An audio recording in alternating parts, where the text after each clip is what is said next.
Après avoir évoqué dans ma précédente vidéo le peintre Alexandre-François Desportes, je vous propose aujourd'hui de découvrir Jean-Baptiste Oudry, son successeur. Il est l'un des meilleurs peintres d'animaux du XVIIIe siècle. Il fut de ceux dont le succès fut le plus grand. En effet, il a bénéficié du soutien d'un souverain, Louis XV.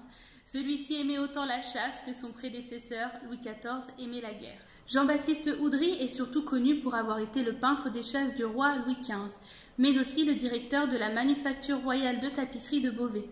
Il a ainsi réalisé d'importantes commandes de tentures pour Beauvais et pour les Gobelins, dont la plus fameuse est celle des chasses du roi Louis XV, débutée à partir de 1734 jusqu'en 1745, et elle se compose de 8 pièces.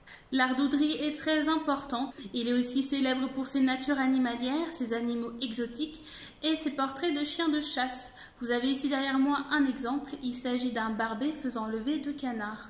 Fils de Jacques Oudry, maître peintre de l'Académie de Saint-Luc, Jean-Baptiste Oudry naît à Paris en 1686. Dès 1705, il commence son apprentissage auprès du peintre Nicolas de la Guillière, dont il deviendra l'ami. Jean-Baptiste Oudry reçoit ses premières commandes royales à partir de 1724 et en 1725, il exécute en présence du roi le portrait de 2 chiens de chasse de Louis XV, Miss et Turlu. Le succès de ce tableau est tel qu'il appela d'autres commandes de portraits de chiens de chasse du roi. En 1726, par ordre du roi, Jean-Baptiste Oudry installe son atelier à Versailles et grâce à Louis Fagon, ami et mécène de l'artiste, mais surtout intendant des finances du roi Louis XV, Jean-Baptiste Oudry devient peintre des tapisseries de la manufacture royale de Beauvais, dont il deviendra par la suite le directeur. En un court espace de temps, c'est-à-dire 3 ans à peu près, Jean-Baptiste Oudry parvient à la réussite. Et c'est ainsi que dans les années 1730, il est nommé directeur artistique et financier de la manufacture royale de tapisserie de Beauvais. Par la suite, en 1743, il sera professeur de l'Académie royale de peinture et de sculpture. L'art d'Oudry est très apprécié à son époque. En effet, à travers ses œuvres, il offre un nouveau style. Il passe d'un style marqué par le goût décoratif qui caractérise la période Louis XIV au style Louis XV, que les contemporains de l'artiste appelleront le genre pittoresque. Il s'agit d'assister sur l'irrégularité, de mettre en avant le mouvement, l'animé, en s'opposant donc au statique, et surtout d'attirer le regard du spectateur, du public, c'est-à-dire piquer la curiosité. Ainsi, Oudry interprète avec sa propre sensibilité un moment non renouvelable. Il donne du caractère à ce qui est par nature éphémère. Et d'un point de vue du style, cela se traduit par l'utilisation de contrastes avec des jeux d'ombre et de lumière, mais aussi par des couleurs éclatantes. Le style de Jean-Baptiste Oudry est différent de celui de son prédécesseur Alexandre-François Desportes. Il est vrai qu'on a tendance à les opposer.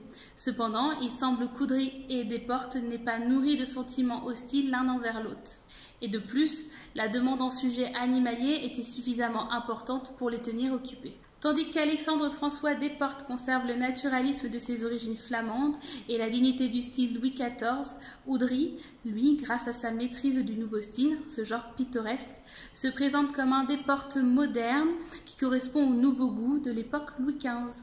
De plus, le roi Louis XV rompt le monopole qu'avait Alexandre-François Desportes sur les portraits de chiens royaux, puisqu'il confie à partir de 1725 le portrait de ces chiens. La thématique des chiens de chasse chassant du gibier à plumes est très présente dans l'œuvre d'Oudry.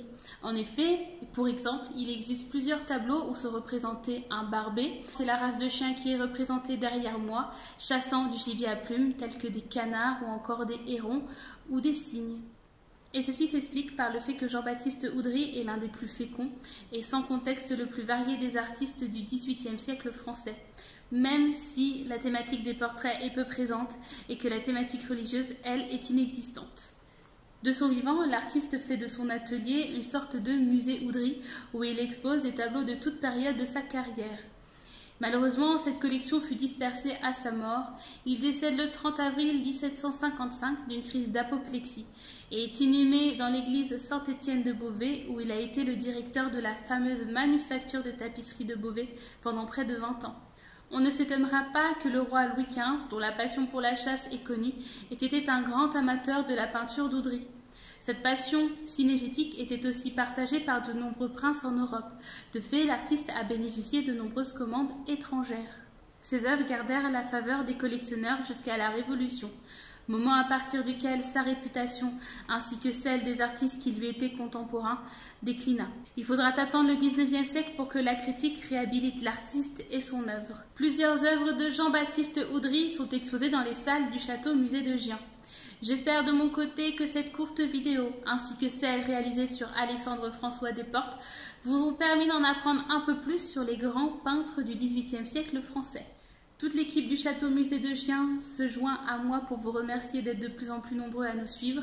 Sachez que pendant cette période de confinement, et notamment de fermeture au public pour le Château-Musée de Gien, nous restons quand même mobilisés afin de partager, de continuer à faire vivre cette collection. Donc surtout, n'hésitez pas à rester connectés et à nous suivre. Je vous dis à très bientôt.